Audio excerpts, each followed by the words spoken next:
আলহামদুলিল্লাহ, আমি অশেষ শুকরিয়া জানাচ্ছি আপনাদের এই অনুষ্ঠান FM 90.4 কিবরিয়া ভাইয়ের শো। আমি ম্যাক্সিমাম সময় শুনি বিভিন্ন ধরনের জীবন গল্প। জি।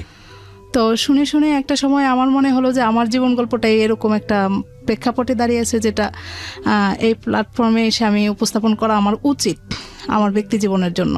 ওকে। তো আমাকে সুযোগ দেওয়ার জন্য আমি অশেষ শুকরিয়া জানাচ্ছি এবং আপনাদেরকে আন্তরিকভাবে অভিবাদন জানাচ্ছি। Thank you.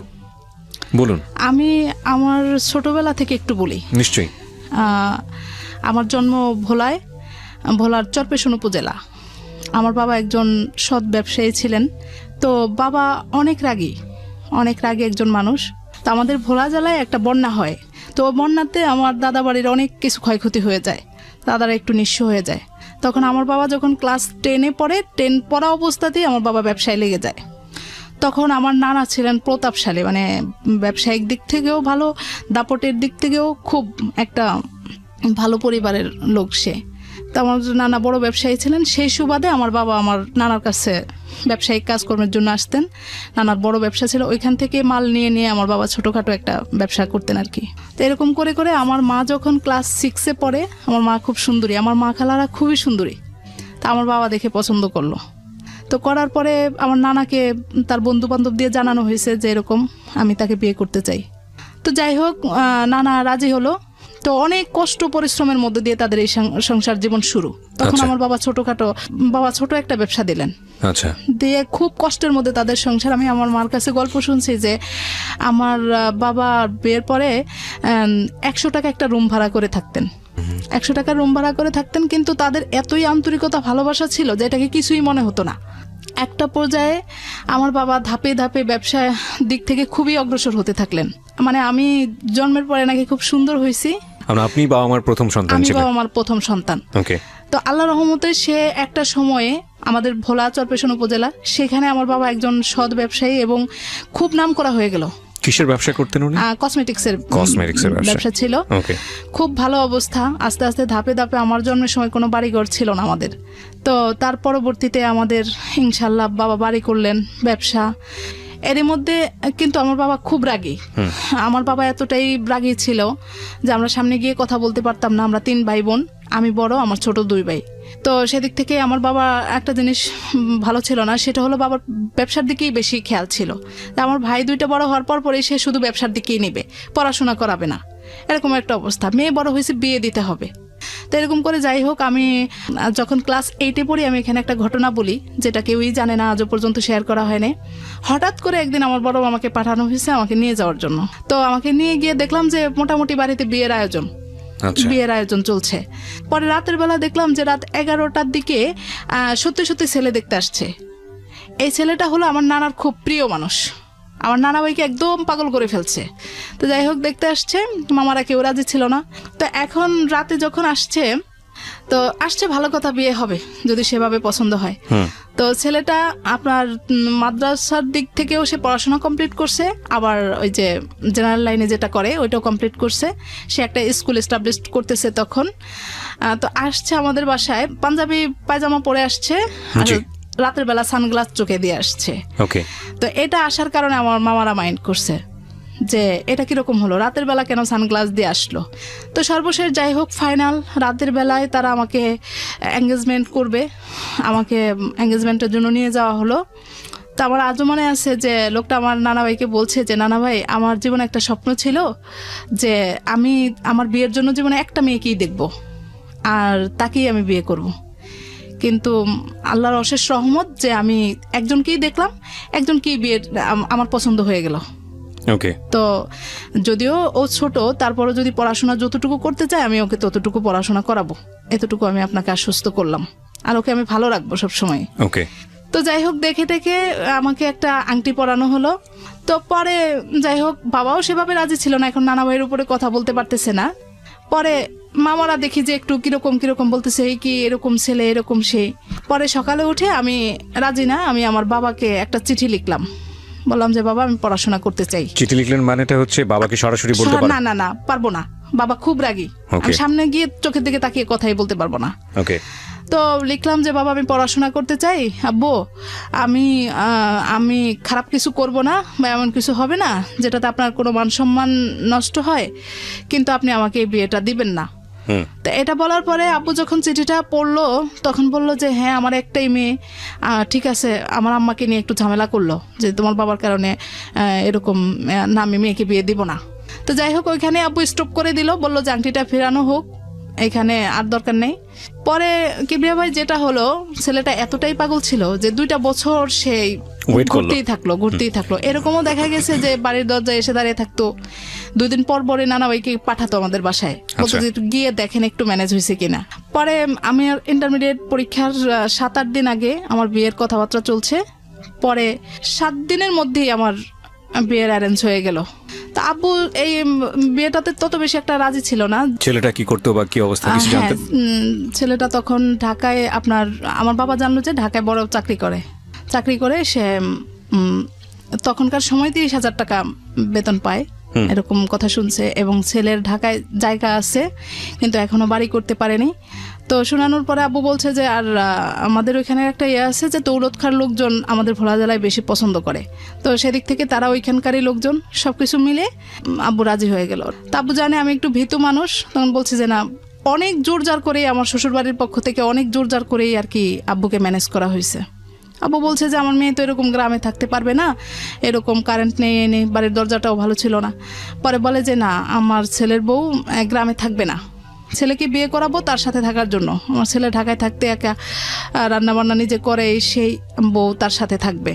তখন আমার আব্বু চিন্তা করলো যে যেহেতু মেয়েকে ঢাকায় নিয়ে যাবে অসুবিধা নেই। তো সব কিছু ঠিকঠাক হলো। তা আমি মিথ্যে বলবো না, আমার আব্বু আমাকে ডেকে জিজ্ঞেস করছে যে তুমি কি বলো। আমি বলছি আব্বু আপনি যেটা ভালো মনে করেন আমি সেটাই ভালো মনে করি, আমি কি বলবো। পরে যাক বিয়ে হলো, বিয়ে হওয়ার পরের থেকেই শুরু হলো এই আমাকে আমার শ্বশুরবাড়িতে নিয়ে যাওয়া হলো। কিছুদিন পরে আমাকে ঢাকায় পাঠানো হলো। আমার মেজো দেবরটা বাইরে চলে যায়। যখন বিয়ে হলো তখন আপনার বয়স কত? তখন আমার 18 হয়ে গেছে। পড়াশোনা করছিলেন সেই সময়টাতে নাকি একদম বাড়িতে বসা? না, আমি ওই যে ইন্টারমিডিয়েট পরীক্ষা দিব আর কি এই সময়টাতে। হ্যাঁ, ওই সময়টাতে ছেলের ঢাকায় বাড়ির জায়গা ছিল কিন্তু বাড়ি করেনি। আর একটা জব করে 30,000 টাকার মতো বেতন পায়। কত সালের ঘটনা এটা? এটা হলো 2004 সালের ঘটনা। Okay fine. তারপর পরে যাই হোক আমাকে নিয়ে আসা হলো। খুব আদর যত্ন আমার শ্বশুরবাড়িতে, খুবই ভালো, খুব ভালো। এখন কিছুদিন পরে দেখা গেল যে এতটাই আদর করতেছে আমার শাশুড়ি যে একেবারে খাবারটা সামনে নিয়ে দিতেছে, এবং ভালো লাগতো আমাদের বাড়ির থেকে এই বাড়িতে ভালো লাগতো, এরকম অবস্থা। তো আমি আমার শ্বশুর বাড়িতেই থাকতে যেতাম বেশি। কিছুদিন পরে আমাকে ঢাকায় পাঠানো হলো। কিবরিয়া ভাই আমার হলো কি, আমার আব্বু যেহেতু এরকম ছিল, আমি হঠাৎ করে একটা মুক্ত পরিবেশে চলে আসছি বিয়ের পরে, এরকম মনে হয়েছিল। আমি যখন ঢাকায় আসি তখন দেখি যে না, এত স্বাধীন জীবন, আমি তো এরকম স্বাধীনতা পাইনি কখনো। জি। এখন যখন ঢাকায় আসছি দেখলাম যে না, খুব শান্তি। তো এখানে একটু ঘোরাফেরা করতেছি, নিয়ে যাইতেছি এক এক জায়গায়, ভালো। এখন আর আমি ঢাকায় থাকার চিন্তা ভাবনা। ওকে। তো ছুটিতে গিয়ে আমি ইন্টারমিডিয়েট পরীক্ষা দিয়ে আবার ঢাকায় চলে আসলাম। নিয়ে আসতেছে আবার আমার শ্বশুরবাড়ি থেকেই আমাকে পাঠানো হচ্ছে যে যাও থাকো, এরকম। ওকে। তো এরকম করে করে আমি ইন্টারমিডিয়েট পাশ করলাম। এসে আপনি শ্বশুরবাড়িতে আসার পরেও লেখাপড়া করার সুযোগ পেলেন? হ্যাঁ, পরীক্ষাটা সামনে ছিল বলে সুযোগটা দেওয়া হলো। ওকে। তো রেজাল্টের পরে আমি ঢাকায় চলে আসি। এখন আমার চিন্তা ভাবনা হলো যে আমি ঢাকায় পড়াশোনা করব। আমাদের এই বিয়েটা কি তাহলে আমরা অ্যারেঞ্জ ম্যারেজই বলতে পারি? জি জি জি। ওকে। আমি বিয়ের আগে আমার হাজবেন্ডকে দেখিনি, আর সেও আমাকে দেখেনি। আচ্ছা। একদম সম্পূর্ণ গার্ডিয়ানরা যেভাবে বলা হয়েছে সেও, আমি না শুধু, সেও ওইভাবেই আমাকে দেখেনি। ও তখন একটা ব্যাচেলর রুমে থাকতো। প্রথমবার এসে দেখলাম, 16-17 দিন ছিলাম। তারপরে আমি বাড়িতে গিয়ে বললাম যে এভাবে তো থাকা যায় না, তো একটা বাসা নেওয়ার জন্য। বাসা নিল। বাসাটা আপনার ওয়াশরুম বাহিরে ছিল, রান্নাঘরটা বাহিরে ছিল। তারপরও কেন জানি মনে হতো যে এটাই মনে হয় অনেক শান্তি, এরকম একটা অবস্থা। তো এখানে এসে ও খুব ইন্টারেস্ট ছিল তখন আমাকে পড়াশোনা করাবে, কলেজে ভর্তি করালো, সব কিছুই ঠিকঠাক চলছে। এরকম করতে করতে হঠাৎ করে 1 বছর শেষে আমি অসুস্থ হয়ে যাই। আমার পেটে টিউমার ধরা পড়লো। হ্যাঁ, পেটে টিউমার ধরা পড়লো। শেষ পর্যন্ত আমাকে অপারেশন করানো লাগলো। তো এই অপারেশনটাকে কেন্দ্র করে, আসলে আমার পেটে টিউমার ছিল কিন্তু আমার শ্বশুরবাড়িতে অন্যরকম একটা চিন্তা ভাবনা করছে যে অপারেশন হয়েছে আর বাচ্চা কাচ্চা হবে না, এরকম ঝামেলা হবে। তো তখন থেকেই তারা মূলত তাদের ছেলেকে কিভাবে কি করবে, আরেকটা বিয়ে দিতে হবে কিনা, বা আমাকে মানে ঘটনার পর থেকেই অল্টারনেটিভ একটা চিন্তা ভাবনা শুরু হয়ে গেছে। আচ্ছা, এটা একদম প্রমাণিত কথা। আমার শ্বশুর বাড়িতে বেশ কিছু কথাবার্তা হচ্ছে, ননদরা এসে ঘরে কান্নাকাটি করতেছে, বলে যে অমুক বাড়িতে গেলাম, আলাপ আলোচনা করলো যে তোমাদের বউর তো আর বাচ্চা কাচ্চা হবে না, এরকম। তো শুনে শুনে খুবই মন খারাপ, কিন্তু আমার শারীরিক অবস্থা এত খারাপ হয়ে গেছে যে ডাক্তার বলছে যে আপনারা 1.5-2 বছরের মধ্যে কোনো বাচ্চা কাচ্চা নেওয়ার চিন্তাই করবেন না, এরকম অবস্থা। তো যাই হোক, শুনে শুনে মন এত খারাপ, আমার আব্বু আম্মু চিন্তায় পড়ে গেল যে সত্যি তো না জানি কি, মানে তাদেরকে বোঝাতেই পারলাম না যে না আমার ওই রকম কোনো সমস্যা হয়নি। গ্রামে তো তারা আসলে তাদের দোষও দিচ্ছি না, ওইভাবে চিন্তা করে নিছে।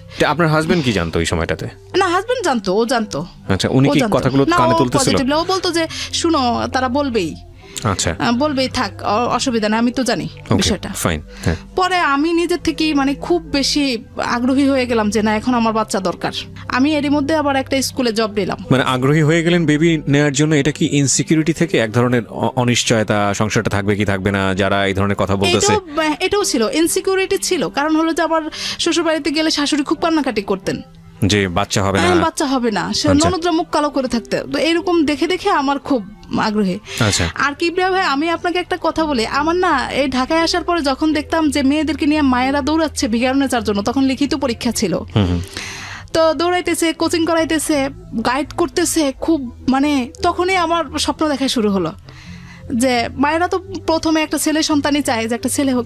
কেন জানি না, আমি মেয়ে সন্তান চাইতাম মনে মনে। আচ্ছা, আমার একটা মেয়ে সন্তান। না, সাধারণত মায়েরা এটা চায়, কিন্তু আমি অনেক মাকে দেখেছি মেয়ে সন্তানই চায়। অনেক মাকে দেখেছি। আমার জানা মতে ছেলে সন্তান চায়, এটা বেশি আমাদের দেশের প্রেক্ষাপটে বেশি। হ্যাঁ, তো এখন আমি মনে মনে শুধু, যদিও আমি জানি যে আমার শ্বশুর পরিবারে ছেলে সন্তানের গুরুত্বটা অত্যাধিক, তারপরেও আমি মেয়ে সন্তান চাইতাম। তো যাই হোক, আমি একদিকে পড়াশোনা করতেছি, একদিকে আমি জব করতেছি, মনে হইতেছে যে শান্তি কোনো শেষ নেই, এরকম অবস্থা। তো শেষ পর্যন্ত দুজনের চিন্তা ভাবনার মধ্য দিয়ে বাচ্চা নেওয়ার একটা চিন্তা করলাম।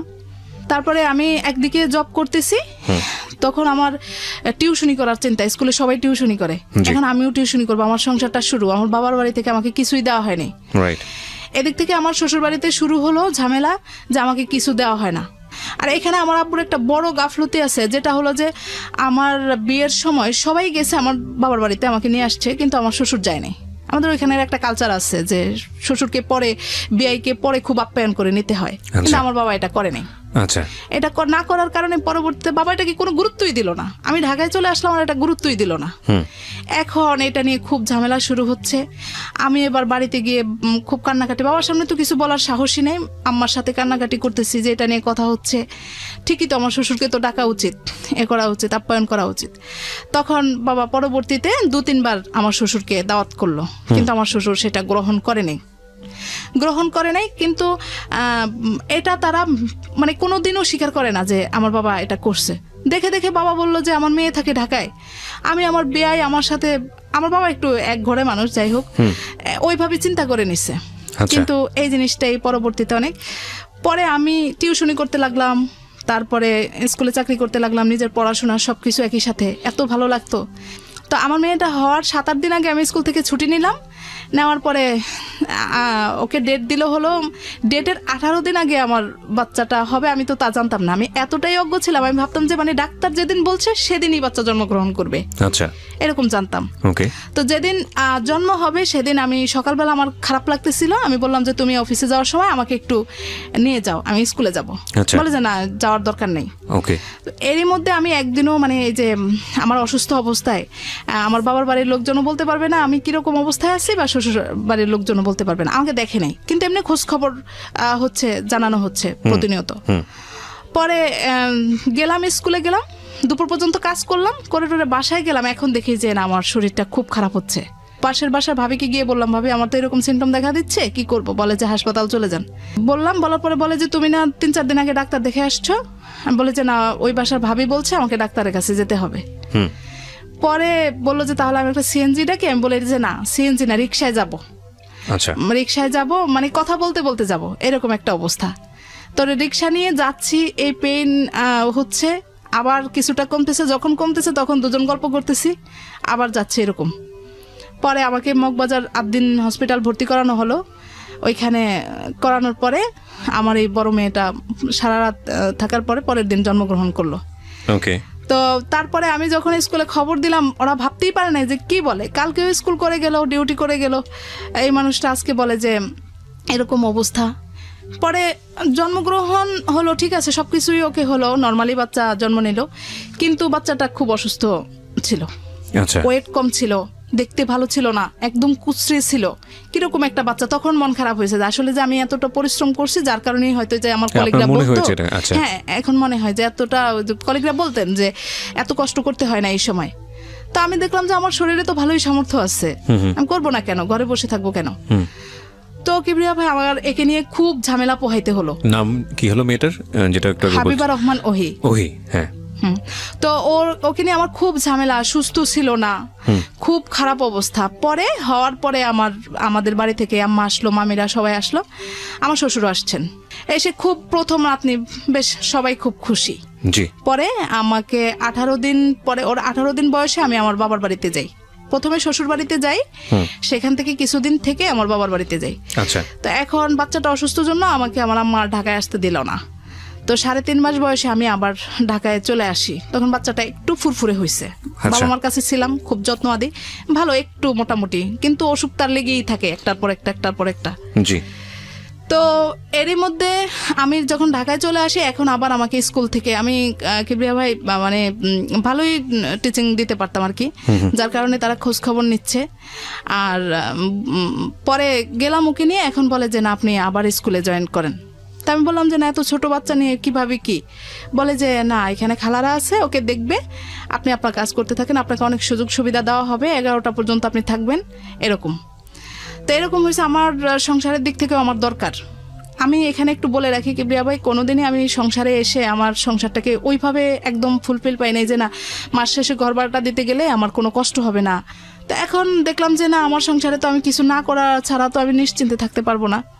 তো আমি এই 3.5 মাসের বাচ্চাকে নিয়ে স্কুলে যাচ্ছি, এদিক দিয়ে আমার মন খারাপ। আমার দেবর ছিল আমার কাছে, আমার দেবর আমার বড় ভাইকে ডেকে বলতেছে যে ইস ভাই খুবই কষ্ট পেলাম, আমার ভাইয়ের যদি প্রথম বয়সে একটা ছেলে হতো, তাও আবার মেয়ে, আমার ভাইয়ের এমনি অবস্থা ভালো না, তারপর যদি একটা ছেলে হতো তাও আমরা একটু নিশ্চিত থাকতাম। মেয়ে সন্তান হলো, এই এখান থেকে শুরু হলো, মেয়ে সন্তান মেয়ে সন্তান। তাদের ছেলের জীবনে প্রথম একটা ছেলে হলো না, ভাইয়ের জীবনে প্রথম একটা ছেলে হলো না। এটা কে বলতো? পরিবারের সদস্যরা? পরিবারের, আমার তো ওরা শ্বশুরের তো দূরে সদস্যরা। থাকতো, ওরা এই ধরনের কথা বললেই কি বা যায় আসে? আমার দেবর থাকতো আমার কাছে তখন। দেবর আপনার সঙ্গে থাকতো? হ্যাঁ। ওকে। তো অনুভূতিটা তো প্রকাশ হতো, এটাই হলো কথা, ফোনে বা বিভিন্ন ভাবে এরকম। আমি বাড়ি যেতাম তখন, জি। তো বাড়ি গেলেই দেখা যেত যে আমার শাশুড়ি কান্নাকাটি করতেছে যে এস আমার ছেলের জীবনে প্রথম একটা ছেলে হলো না, মেয়ে হলো, এরকম। আচ্ছা। তো পরে যাই হোক, এখন আমি এই বাচ্চাটাকে 3.5 মাসের নিয়ে আমি স্কুলে খালাদের কাছে দেই, খালারা 2টা বেঞ্চ একসাথ করে কাঁথা টাথা বিছাই দিয়ে ওকে শোয়াই দেয়, আমি এদিকে ক্লাস করি, করে টোরে পরে বাকি কিছু খাতাপত্র থাকে এগুলা নিয়ে আমি ওকে রিক্সায় করে নিয়ে তারপরে বাসায় চলে যাই। ও রাতে যখন ওকে ঘুম পাড়াই, ঘুম পাড়ানোর পরে আমি স্কুলের কাজগুলা করি, করে পরের দিন সকালে আবার ওকে নিয়ে আমি স্কুলে আসি। ওকে। এরকম করে করে আমার চলতে থাকে। তো চলতে থাকার পরে এরই মধ্যে ওর অবস্থাটা ভালো না, এখানে ইনকাম হচ্ছে না। এই তো আমার ছোট খালা থাকে ঢাকায়, উনি আমাকে একটা অফার করলো যে তোমার খালু তো বাহিরে লোক পাঠায়, তো ওকে পাঠাবে কিনা, জাপানের কথা বলছিল তখন। আমি আসলে কিবরিয়া ভাই এখন যতটা বুঝি তখন বুঝতাম না, ভাবতাম যে যে যা বলে ওইটাই মনে হয় সঠিক। আর এদিকে আরেকটু বলি, আমাকে বিয়ের সময় বেশ গহনাগাটি দেওয়া হয়, ওই যে আমার মেজুদাবর সৌদিতে ছিল, আপনার গলার হার, হাতের চুড়ি টুড়ি বালাটালা এগুলা দেওয়া হয়। তো দেওয়া হলে পরে আমি আমার চিন্তা করলাম যে আমার অবস্থা তো খুব খারাপ, ঢাকায় থাকতে হলে আমাকে লাগবে। আমার আব্বুকে জানালাম, আব্বু বলছে যে ঠিক আছে, টাকা পয়সা লাগলে আমি দিব, দেখো জাপান যাওয়ার কোনো ব্যবস্থা করতে পারে কিনা। ওকে। তা বললো যে, আমি জিজ্ঞেস করলাম এখন আপনাদের কি লাগবে, বলে যে 1 লাখ টাকা লাগবে। তা আমি আমার আব্বুর কাছ থেকে ওই 1 লাখ টাকা এনে তাদেরকে দেই। আচ্ছা। দেওয়ার পরে আমি জানি যে আমার হাজবেন্ড এই লাইনেই আছে, সে তো বুঝবে অন্তত। জি। তাকে জিজ্ঞেস করলাম, সেও বলে যে না ঠিক আছে, হবে হয়তো, দিয়ে রাখলাম। কিবরিয়া ভাই এখানে আমি প্রথম যে আমার ঢাকার শহরের যে কিছু জিনিস বুঝ, আমি এখান থেকে শুরু করি। পাসপোর্টটা নিয়ে ফেলানোই ছিল, কোনো প্রসেস করার জন্য দেওয়া হয়নি। আমি তো আশায় থাকতেছি। এখন আমার হাজবেন্ড বলতেছে যে ও তো আমি তো বাহিরে গেলে দেখা গেছে যে 5-6 বছর একটা না থাকা লাগবে। জি। আমাদের আরেকটা সন্তান নেওয়া উচিত, পরপর হয়ে গেলে আমাদের পরবর্তীতে আর ঝামেলা হবে না। এটা কে বলছে? আমার হাজবেন্ড বলতেছে। আমার হাজবেন্ড বলছে। ওকে। তা আমিও চিন্তা করে দেখলাম যে না ঠিকই তো, ও যখন থাকবে না তখন আমি কি করব। আমার এই ফাঁকে আমি বাচ্চা যদি আরেকটা সন্তান আল্লাহ পাক দেয় তাহলে আমি দুজনকে একসাথে বড় করে ফেলি। ওকে।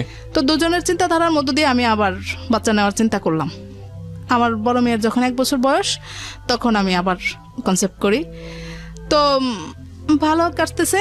আমি তো জানি যে ওদিক থেকে খোঁজখবর নিচ্ছি, প্রতিনিয়ত বলে যে হ্যাঁ অমুক প্রসেস হচ্ছে, তোমরা টাকা পয়সা গুছাও, এই করো সেই করো। তো আমাকে যে জিনিস গহনাগুলো দেওয়া হলো, এখানে বড় 2টা গহনা ছিল, একটা গলার হার আর হাতের 2টা বালা।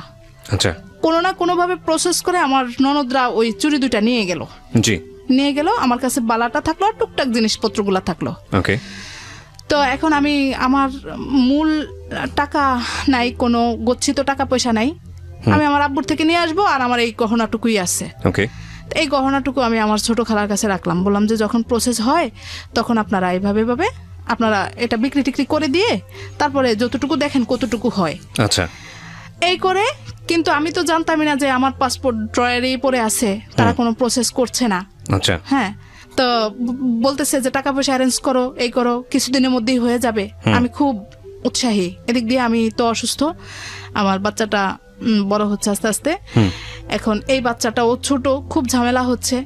তখন আমি আমার হাজবেন্ডকে বললাম যে তুমি যে এখানে যে কাজগুলা করতেছো এগুলো ক্লোজ করো, কারণ তুমি যখন চলে যাবে তোমার এই পেশাটা তো ভালো না।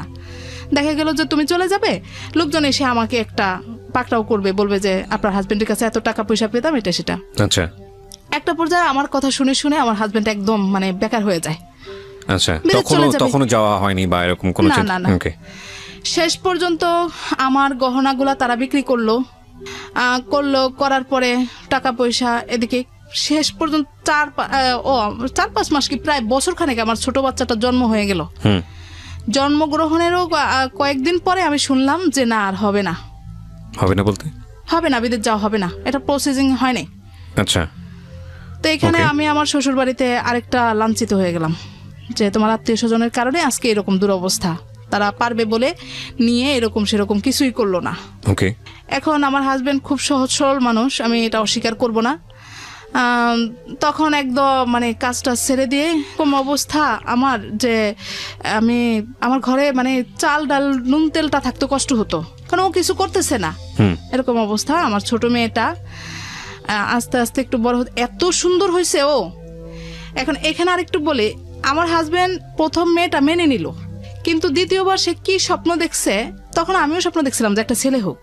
পরবর্তীতে হয় নাই, হাসপাতাল এরকম কিছু অবস্থা করছে, সে মানে নারাজ অবস্থা। হাসপাতালে কি করেছে? হাসপাতালে সে মানে উগ্র হয়ে গেছে, বলতেছে যে কেন হলো না, ছেলে হলো না। হ্যাঁ, আমি তো জানতাম ছেলেই হবে, কখনো তো আমাকে বলে নাই, কয়েকবার আল্ট্রাসাউন্ড করানো হয়েছে, সে তো আমাকে কখনোই বলে নাই। কে বলে নাই? আপনি বলেন নাই? আমি বলিনি। আসলে কি বলেন নাই? আসলে আমাকে জানানোই হয়নি। আমি কখনো ডাক্তারের কাছে জানতেই চাইতাম না, ভয়ে জানতেই চাইতাম না যে আমার কি ছেলে হবে না মেয়ে হবে। ওকে। ভয় কেন করতেন? যদি মেয়ে হয় কেন করতাম যে আবার যদি মেয়ে হয়, এটা শুনলে যদি আমার শারীরিক অবস্থাটা খারাপ হয়ে যায়, এজন্য। পরে আমার আম্মা ছিল, আমার ছোট খালা ছিল, তারা দেখছে যে এরকম অবস্থা। পরের দিন আমার ছোট খালা হাসপাতালে এসে বলতেছে যে তুমি বাচ্চাটাকে বিক্রি করো, আচ্ছা, আমি তোমার বাচ্চাটাকে নিয়ে নিব। কে বলতেছে এটা? আমার ছোট খালা বলতেছে। আপনাকে? হ্যাঁ, আমাকে বলতেছে। আমি তখন বেডে শোয়া। পরের দিন এত সুন্দর হয়েছে ও। তো মানে আপনাদের পারিবারিক আচরণ দেখে সেই প্রস্তাবটা দিয়েছে? এই প্রস্তাবটা দিয়েছে। আমি বললাম যে কেন?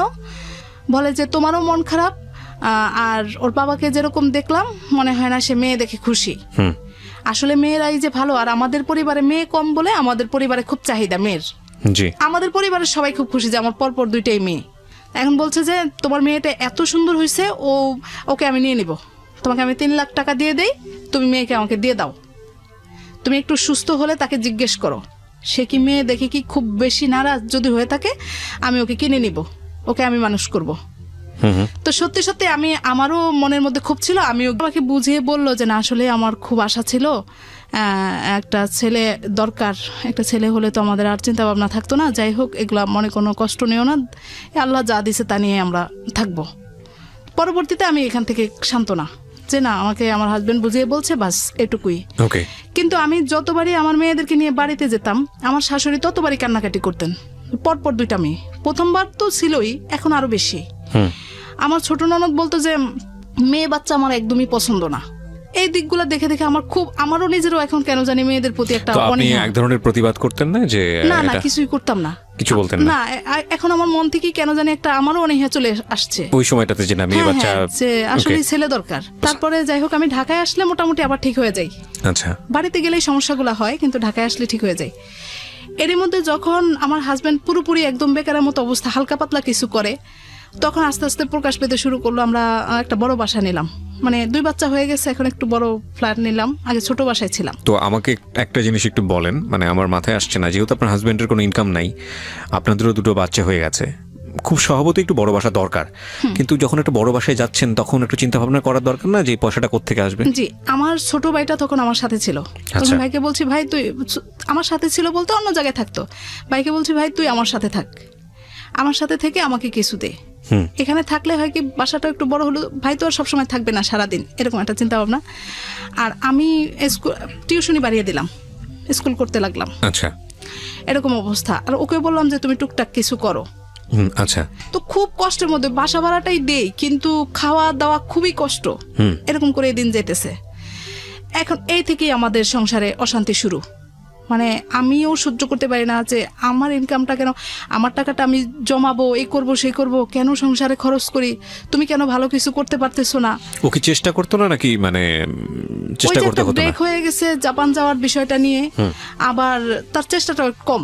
আচ্ছা ওকে। এই করে করে ওর সাথে আমার দ্বন্দ্ব বিরোধটা লেগে যাচ্ছে, মাঝে মাঝে ঝগড়া বিবাদ হইতেছে। এখন কিছু কিছু সময় সে তার পরিবারে এগুলা ব্যক্ত করতেছে, ব্যক্ত করার কারণে এই আমার শ্বশুর শাশুড়ি এখান থেকেই শুরু করে তোমার পরিবার বাড়িতে পাঠিয়ে দাও। মানে বিষয়টা হচ্ছে ঢাকা থেকে থাকার, যেহেতু তুমি এফোর্ড করতে পারছো না, সুতরাং ঢাকা থেকে তুমি ওকে গ্রামের বাড়িতে পাঠিয়ে দাও। হ্যাঁ, এখন আমার কথা হলো যে আমি যাব না, আমি আমার মেয়েদেরকে আমি ঢাকায় পড়াবো, যত কষ্টই হোক না কেন, আমি আরো বেশি কষ্ট করবো। তখন আপনার মেয়েরা কোথাও পড়াশোনা করে না? না, ছোট। আচ্ছা তো দেখতে দেখতে আমার বড় মেয়েটা যখন 5 বছর বয়স, তো ওকে আমি অন্য কোনো স্কুলে দিই না, আমি যে স্কুলে ছিলাম আসা যাওয়া করতো আর কি।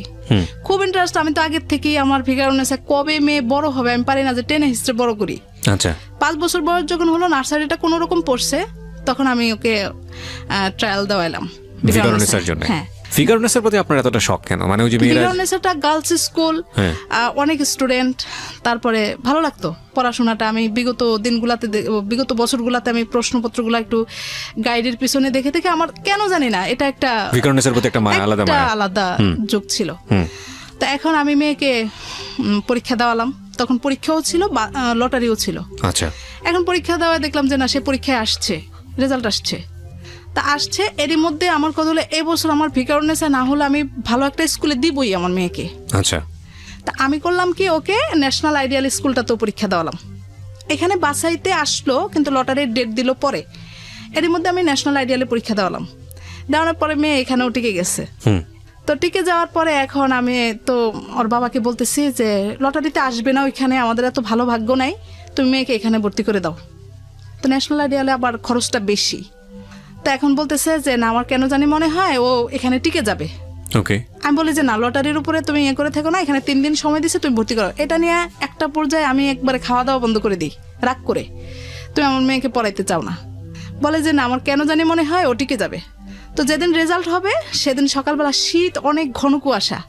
তো আমি ফজর নামাজ পড়ে শুয়ে আছি, সে দেখে যে রেডি যাবে রেজাল্ট আনতে। আমি বলি যে শুধু শুধু মেইন ব্রাঞ্চে দেয় রেজাল্টটা। তো এখানে কিবরিয়া ভাই আপনি জানেন কিনা আমি জানি না, যে ওইখানে নাকি বাংলাদেশ ব্যাংক থেকে নাকি কি খুব একটা সুন্দর সিস্টেম নাকি করে। আমি আর যাই নাই, ওর বাবা গেল, গিয়ে পরে আপনার খবর দিল যে না, মেয়ে হয়ে গেছে। ওই দিনটা যে মানে কিরকম কাটছে আমার জীবনে, মনে হয় একটা অত্যাধিক বড় পাওয়া। মানে মেয়ে ফিগারনেসের রেজাল্টে চান্স পেয়েছে। আচ্ছা ওকে। রেজাল্ট এবং লটারি দুইটা টিকে গেল, বাচ্চাটা ছোট। ওকে। আমি প্রথমবারই তাকে পরীক্ষা দেওয়ালাম, অন্যরকম একটা অনুভূতি। আচ্ছা। তো এখন ওর বাবা এতটাই আনন্দিত হয়েছে ওইখানে, আমাকে খবর দিল মানে খুশিতে। আর ওই দিনের অনুভূতি এখন আর প্রকাশ করা যাবে না, অনেক বড় একটা অনুভূতি। আমি বলছি যে ওকে জড়ায় ধরে বলতেছি যে ওহি, তোদের সংসারে আমি এই এত বছর একটা বড় একটা মানে কিছু পেলাম, অনেক খুশি আজকে আমি। আমার মনে হয় একটা মাস শুধু হাওয়ায় হাওয়ায় আমি উড়ে বেড়াইছি, এরকম একটা অবস্থা। তো ভর্তি করালাম মেয়েকে, মেয়ে 1 কমপ্লিট করলো। 1 বছরটা ভালো, খুব ভালো কাটতেছে, বাবারও খুব আগ্রহ, আমারও। আমি ওকে পড়ানোর জন্য দেখা গেছে টিউশনি করি রাত 11টা পর্যন্ত, স্কুল করি, তারপরে আমার মেয়েটাকে আমি পড়াইতেছি। পরের বছর আমার ছোট মেয়েটা খুবই ছোট, ওটা এখনো স্কুল কোথাও দেই নেই, পড়াশোনা এখনো হাতে দেই নেই, নিজে নিজে একটু একটু পড়ে। পরে আমার আবার নেশা, ওকে আমি দেওয়াই, দেখি বোনের কোটায় আসে নাকি, যদি হয়ে যায় তাহলে আমি ওকে 2 বছর রেখে দিব, আচ্ছা, কারণ লটারিতে আসবে এমন তো কোনো গ্যারান্টি নেই। পরের বছর আবার আমি ওকে পরীক্ষা দেওয়াম, সবাই না করলো, বললো যে না এত ছোট বাবুটাকে দেওয়ার কোনো দরকার নেই। আমি বলি, না দেখি ও একটু ঘুরে আসুক, ছোট মেয়েটা ও খালি আমাকে ছাড়ে না, দেখি ও পরীক্ষার ভিতরে ও যেতে পারে নাকি, আমি একটু দেখি, আসবেই যে এরকম কোনো কথা নেই। পরে আমি ওকে আবার পরীক্ষা দেওয়ালাম, দেখি সেও দেখি যে বাছাইতে চলে আসছে রেজাল্ট, মানে দুজনেই খুব মেরিটোরিয়াস ছিল। হ্যাঁ মোটামুটি। তো এখন তাও রেজাল্ট দিয়ে এখন ওর বাবা বলছে যে আমি বাড়ি যাবো ডিসেম্বরে, বলে যে না তুমি বাড়ি যাও না, ওর রেজাল্ট দেবে। আমি বলি না, ওইসব রেজাল্টের জন্য থেকে লাভ নেই, আমি ঘুরে আসি, ও টিকবে না, ও আসবে না লটারিতে। আমি চলে গেলাম 19 তারিখে, 20 তারিখে লটারি হচ্ছে ঢাকায়। তো এখানে মজার একটা বিষয় আমি একটু উল্লেখই করি, আমার কাছে ভালো লাগার বিষয়টা আমার জীবনের জন্য। বাড়ি গেছি আমি, সকালে গিয়ে ভোলায় পৌঁছালাম, তো আমাকে বলতেছে যে আমি রেজাল্ট আনতে যাচ্ছি। আমি বলছি যে শুধু শুধু কি দরকার, রেজাল্টের তো পরে জানাই যাবে, কারণ আমি যাব। রেডি হয়ে গেছে। 8টার সময় আমার পরিচিত ভাবিরা ফোন দিছে যে এরকম এরকম এখনই শুরু হতে যাচ্ছে অনুষ্ঠানটা, লটারি শুরু হতে যাচ্ছে, আগে বোনের কোটাটা টান দিবে তারপরে। আচ্ছা, তো আমি কথা বলতে নিয়েছি, পরে বলে যে একটু রাখেন, এই মাত্রই শুরু হইতেছে। কিবরিয়া ভাই 2 মিনিটের মধ্যে সে আমাকে ফোন দিয়ে জানায়, ওই ভাবি, যে আপনার মেয়েটা তো টিকে গেল। অবাক, মানে বসুন্ধরা ব্রাঞ্চে আপনার সর্বপ্রথম বোনের কোটায় আমার মেয়েটা। কি কোটা ছিল? বোন কোটা। হ্যাঁ। আচ্ছা, ইন্টারেস্টিং। বোনের আবার কোটা হয়? হ্যাঁ, বোনের কোটা হয়, মুক্তিযোদ্ধার কোটা হয়। আচ্ছা, বোনের কোটা ও এসে গেল একদম সর্বপ্রথম লটারিটা। ওর বাবা যখন দাঁড়াইছে, ওখানে সাংবাদিকরা ছিল, সবাই গিয়ে মানে আশেপাশে দাঁড়িয়ে আছে, বলে যে মানে ওইখানে একটা প্রথম লটারিটা, হাততালি, অন্যরকম একটা অনুভূতি। আচ্ছা, সবাই ফোন দিয়ে বলতেছে যে আমি তো অবাক, কি করে হয়, এটা প্রথমেই হলো, আর আমি তো এটা কল্পনাই করিনি। লাগ ভালো ছিল ইনফ্যাক্ট। হ্যাঁ, এরকম করে পরে আমি যাই হোক ওকে ঢাকায় নিয়ে আসলাম, এসে ভর্তি করালাম। খুবই ছোট, কিন্তু এমনি ওর আবার একটু ম্যারিট ভালো, চেষ্টা করলে খুব ভালো পারে। ভর্তি করালাম এখন 2 জন। প্রথম বছর মেয়েটাকে ওই আমার পরিচিত এক ভাইয়ের মাইক্রো যায় বাড্ডা থেকে, মাইক্রোতে দিয়ে দিলাম, মানে ছোট মানুষ। পরের বছর এখন আমার 2 জনকে তো আমি মাইক্রোতে দিতে পারবো না, ভ্যানে দিয়ে দিলাম। আচ্ছা, এই ক্লাস 2 থেকেই শুরু হলো আমার আরেকটা অধ্যায়। আমার শ্বশুর শাশুড়ি বলতেছে মেয়ে মানুষ কেন ঢাকায় পড়াতে হবে, ভিকারুন্নেসা পড়ানোর মানেই হলো যে প্রচুর টাকা খরচ। কিন্তু আমি তো জানি যে কতটুকু খরচ। আমার প্রশ্নটা হলো তুমি জানো, কারণ আমার শ্বশুর শাশুড়ি বাবা মা তারা গ্রামে থেকে না জানারই কথা, ভাবে যে বড় একটা স্কুল, না জানি কত টাকা খরচ। কিন্তু আমি জানি যে আমার বাচ্চাদের পিছনে কত টাকা আমার খরচ হয়। এটা করে করে তখন একটা তাদের কথাকে পাত্তা দিত না। এখন ক্লাস 2 বছর শেষ হলো পরে আমি বেড়াতে গেলাম, এখন আর আমাকে আনবে না, বলে যে তুমি এখানেই থাকো, এখানে অনেক খরচপাতি, আমি চালাইতে পারবো না, এই সেই। এখন আমার এরকম একটা অবস্থান, আমার মেয়েরা পড়তেছে, আমি কেন ওদেরকে পড়াটা বন্ধ করব? আচ্ছা, আমি আবার অনেকদিন রাগারাগি করে টোরে শেষ পর্যন্ত একটা খারাপ সম্পর্কের মধ্যে দিয়ে আমি আবার ঢাকায় চলে আসি, মানে সমঝোতার মধ্যে না। আচ্ছা, আনবে না, আমি চলে আসবো, এরকম আসলাম। এসে আমি তো স্কুল করতেছি, বাচ্চারা যাচ্ছে। ক্লাস 2 ও 1 পার করলো, 3-তে উঠলো। এবার বাড়ি গেছি, পরে এমন একটা অবস্থা, এখন বাবা মা সম্পূর্ণটাই জেনে গেছে। জেনে যাওয়ার পর বাবা মা আমাকে আর দিবে না। কোন বাবা মা এটা? আমার বাবা মা। হ্যাঁ, দিবে না বলতে আর ঢাকায় আসতে দিবে না। আচ্ছা, ও পড়াইতে চায় না, বাড়িতে থাকো, এখানে সরকারি স্কুলে ভর্তি করে দাও, তুমি একা পারবা না ঢাকা, এরকম যুদ্ধ ঝামেলা করে হয় না, ও কিছু করবে না। তখন পর্যন্ত আপনার হাজবেন্ড বেকার বলতে হালকা পাতলা করে আর কি করে সেই সময়? ওই যে পাসপোর্টের টিকিট, ম্যান পাওয়ারের এই লাইনে। কিন্তু একটা যে আছে যে পেশা হিসেবে নেওয়া, ওরকম কিছু করে না। আর এখন আমি এতটাই ক্ষিপ্ত হয়ে গেছি, আমার টিউশনির টাকাগুলো মাস শেষে ঘর ভাড়া দিতে হয়, মানে ওর সাথে পুরোপুরি তো আর আমি দিই না, ওর সাথে আমাকে শেয়ার করতে হয়, ওইটাতে আমার শেয়ার করতে। সব থেকে বড়টা হলো যে আমি কোনো মাসে টেনশন ছাড়া থাকতে পারি না। আচ্ছা, এটাই হলো আমার বড় সমস্যা হয়ে দাঁড়াইছে। মেন্টাল অবস্থা এত খারাপ, মানে ঝগড়াঝাটি লেগেই থাকে, এমনকি সে মাঝে মাঝে মারধরও করে। এখানে আমি মিথ্যে বলবো না, আমি একটু সেন্টিমেন্টালি হয়ে যাই কেন জানি, আস্তে আস্তে করে। আমার টাকা পয়সাগুলো আমি জমাবো আমার মেয়েদের জন্য, সেই সংসারটা চালাবে, না হয় আমি কিছুটাই হেল্প করব, তা না, মাঝখান থেকে আবার বলে আমি বাড়ি চলে যাওয়ার জন্য। তার তো ইচ্ছা নেই আমার মেয়েদেরকে পড়াশোনা করানোর মতো। আমি বুঝতে পেরে যাই। মেয়েটা 3 থেকে 2 কমপ্লিট করার পর থেকে প্রতিটা বছর আমার ঝামেলা হচ্ছে। ডিসেম্বরে বাড়ি পাঠায় আর আনবে না। এরই মধ্যে সে একদম বেকার হয়ে যায়। আপনার কেউ কেউ এসে বলে যে ওর বাবা তো দেখছি যে অফিসে গিয়ে পেপার পড়তে পড়তে ঘুমায় যায়, কোনো কিছু তো করতে চায় না। বাসায় আসলে জিজ্ঞেস করে বলে যে আমি কার্য করা উচিত আপনার বাবা মায়ের। না, সাপোর্ট বলতে তুমি চলে আসো। চলে আসো বলতে মানে ওকে ডিভোর্স তুমি, দিতে, হ্যাঁ তুমি আমাদের কাছে থাকো।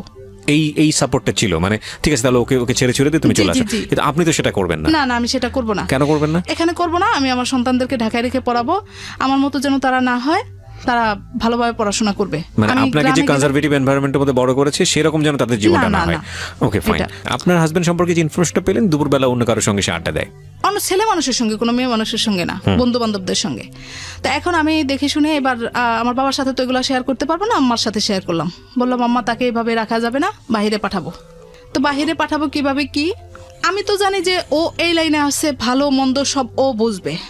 আমি বললাম যে এরই মধ্যে আমি যে আমার গলার যে হারটা আমার ছোট খালার কাছে ছিল, সেই গলার হারটা পরবর্তীতে তো জাপান যাওয়া হলো না, ওইটা বিক্রি করে আমি আমার বড় ভাইটাকে দেই, বলে যে আমাকে কিছু একটা করে দে। তো আমার জন্য একটা জায়গা রাখে আমাদের ওইখানে। আচ্ছা আমার ভাগ্যটা এতই ভালো বলবো নাকি, কিছুদিনের মধ্যে জায়গাটার দামটা বেড়ে যায়। আমি বললাম ভাই তুই সাইড থেকে জায়গাটা বিক্রি করে আমাকে একটা ভালো জায়গা, একটা করে একটা জায়গা নিয়ে দে, যাতে আমি একটা বাড়ি টাড়ি তৈরি করতে পারি। তো ওই টাকায় তো আর হবে না, মাত্র 2% জমি, 2% জমি সে আমাদের ওইখানে কিনলো। তো কেনার পরে এই রইলো এটুকুই আমার সংসার জীবনের সঞ্চিত টাকা বা যাই বলি সম্পদ। এই তো এর মধ্যে যখন এটা বললো, আমি আম্মাকে বললাম আম্মা ওকে আমি আর টাকা রাখবো না, আমার মান সম্মান কিছুই থাকবে না। বলে আচ্ছা ঠিক আছে। আমার ছোটো ভাইটার সাথে আলাপ টালাপ করে আমার ছোটো ভাইটার দিয়েই আমার আব্বার কাছে চাওয়ালাম। আমি বললাম তুমি সৌদি যাও, যদি সৌদি যাও তাহলে আমি আমার জায়গাটা বিক্রি করে দিব। বললো যে না, সৌদি গিয়ে অত বেশি টাকা পয়সা নাই, আমি মালয়েশিয়া যাব। তখনও আমাদের মধ্যে ঝগড়াঝাটি। আমাকে বাড়িতে পাঠিয়ে দিছে, দিয়ে বলতেছে আমি যাব না, ভিসা হয়ে গেছে, সে যাবে না। এখন বাড়িতে গিয়ে যখন বললাম যে যাবে না সে বিদেশে, বলে যে এটা কেমন কথা, সে যাবে, সবকিছু প্রসেস হয়ে গেল, এখন বলে যে যাবে না। তো তাহলে সে কি করবে? সে তার এক ফ্রেন্ডকে দিয়ে আমাকে খবর দেয় যে আপনি, ওই লোক বলতেছে আমাকে যে আপনি আপনার বাবার বাড়িতে থাকেন, বাচ্চাদের খরচ বাবদ সে মাসে 4,000 টাকা করে দিয়ে দিবে। আচ্ছা, আপনি ঢাকায় আসবেন না, ও ঢাকায় সংসার চালাতে পারবে না। তা আমি বলছি যে ঢাকায় যদি আমি না পড়াই তাহলে আমার 4,000 কেন, 4 টাকাও লাগবে না। কিন্তু প্রসেস হয়ে গেল, সে বাহিরে যাবে না, বলে যে না সে বাহিরে কষ্ট করতে পারবে না, সে যাবে না। পরে আমি এবার চিন্তা করলাম যে এখন আমার বাবা মা কোনোভাবেই আমাকে আর আসতে দিবে না। এবার আমিও কেন জানি চিন্তা করলাম যে আমি ঢাকায় আসবো কিন্তু তার কাছে আসবো না। এবার আমি আমার মেয়েদেরকে নিয়ে শেষ চেষ্টাটা আমি করব, আমি নিজে নিজে কিছু করব, করে যেই কয়দিন পারে চলতে পারলে সর্বশেষ আমি নিজেকে সান্ত্বনা দিতে পারবো যে না আমি আর পারলাম না।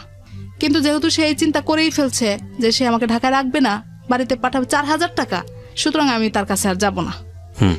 এখন আসতেছি না সেইভাবেই থাকলো। আমার মেয়ের স্কুল খুলে গেছে জানুয়ারির 15 তারিখ, আমি 14 তারিখ রওনা করে 15 তারিখে ঢাকায় চলে আসি। এসে কোথায় উঠবো, কি করব, আমার তো এইভাবে আমি কোনো বাসায় গিয়ে উঠতেও পারি না, আমার একটা অন্যরকম সমস্যা হয়, চাল চলন এটা সেটা। পরে আমি আমার এক হিন্দু কলিগ, তার হাজবেন্ড অন্য জায়গায় থাকে, তার বাসাটা, আমি তার বাসায় উঠলাম। আচ্ছা, এখন যেহেতু সে হিন্দু, আমার একটু নামাজ কালামের অবস্থা লাগে, একটা পরিবেশ লাগে, সে একটা রুম আমাকে একদম টোটালি করে দিছে। এরই মধ্যে আল্লাহর কি হুকুম, আমার বেশ কিছু কলিগরা ছিল আশেপাশে যারা আমাকে খুবই হেল্প করতো। মানে তখনও থাকতো আপনার সঙ্গে নাকি সে থাকতো না আপনার সঙ্গে? কাছাকাছি তো বাসা। পরে তাকে জানানো হলো যে আমি বাসায় এসে আসি। তো সে একদিন আমাকে নিতে আসলো, এসে বেশি একটা সাধলো না, মানে আমাকে বাসায় যেতে হলো না, সোজা কথা। ওকে।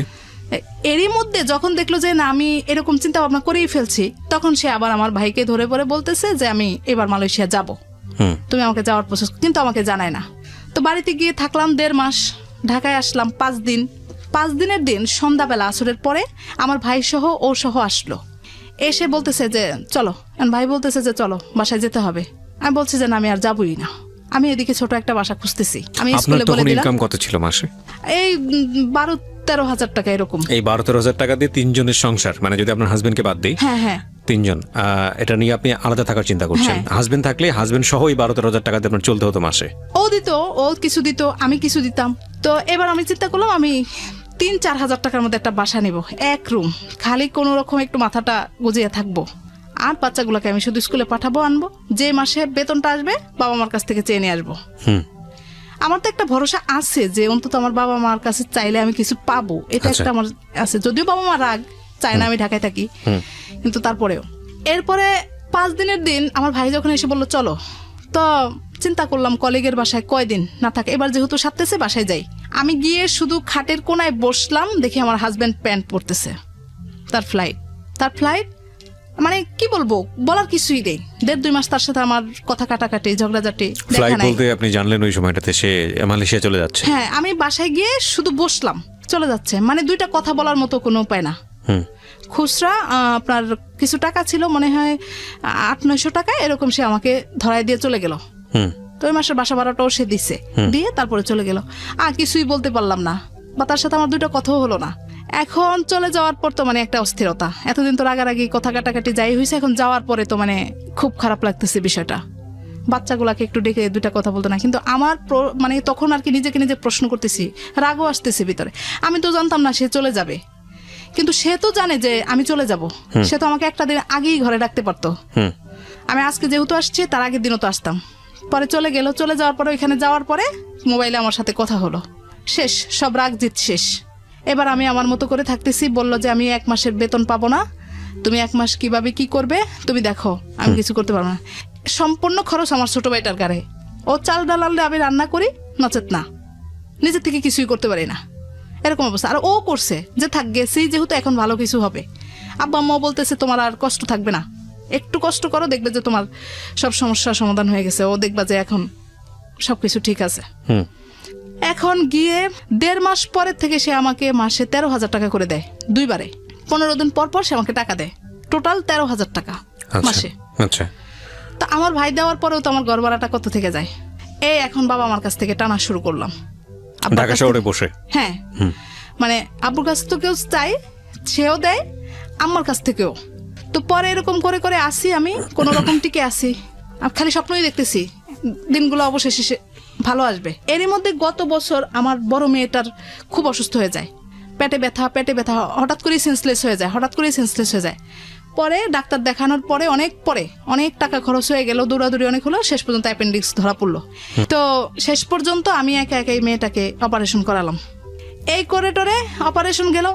এখন আমার হাজবেন্ডকে তো বিভিন্নভাবে বোঝানো হচ্ছে আমি কিভাবে একা ঢাকায় থাকি, এটা কি করে সম্ভব, মানে ওনার ফ্যামিলি থেকে? হ্যাঁ, কি করে সম্ভব। এখন দেখি যে আমার হাজবেন্ড প্রথম 2-3 মাস ভালো ছিল, ব্যবহারটা এখন আর আগের মতো নাই, কেমন জানি উগ্র একটা আচরণ করতেছে, বাচ্চা কাচ্চার প্রতি বিন্দু মাত্র মন নেই, ফোন দেয় না, কথা বলে না, 22 দিন 23 দিন 24 দিন এরকম কথা বলে না। আর এদিক দিয়ে তো আমি হতাশ হয়ে যাই, কি হলো নিজের তাগিদে বিদেশ পাঠাইছি, আপনার জব তখনও আছে নাকি? আচ্ছা, জব তখনও আছে।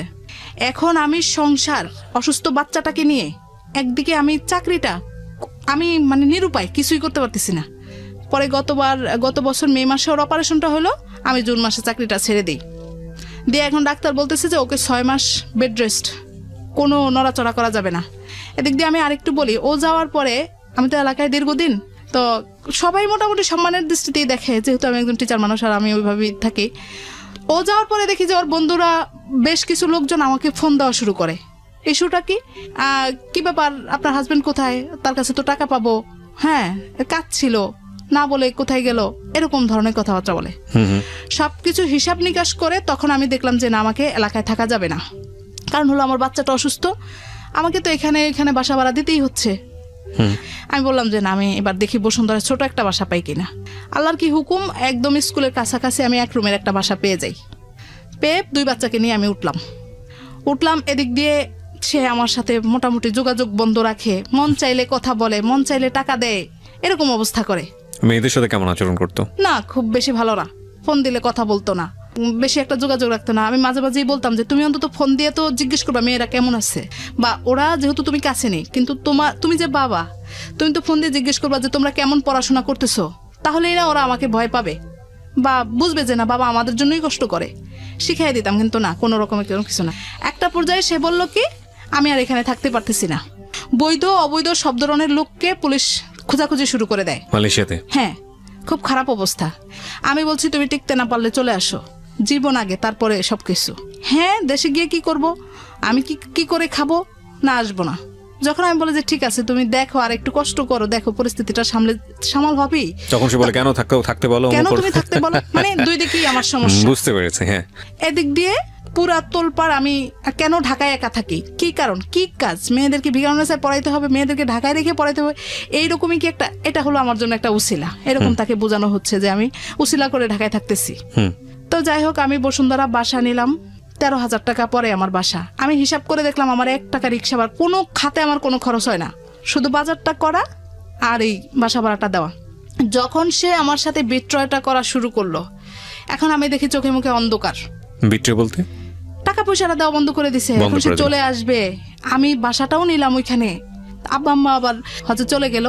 এখন দেখি পৃথিবীটা আমার কাছে আর কিছুই নেই, বাবা মা নাই, মানে কিছুই নেই, আমি বলতেও পারতেছি না কাউকে, এরকম একটা দুঃসহ অবস্থা।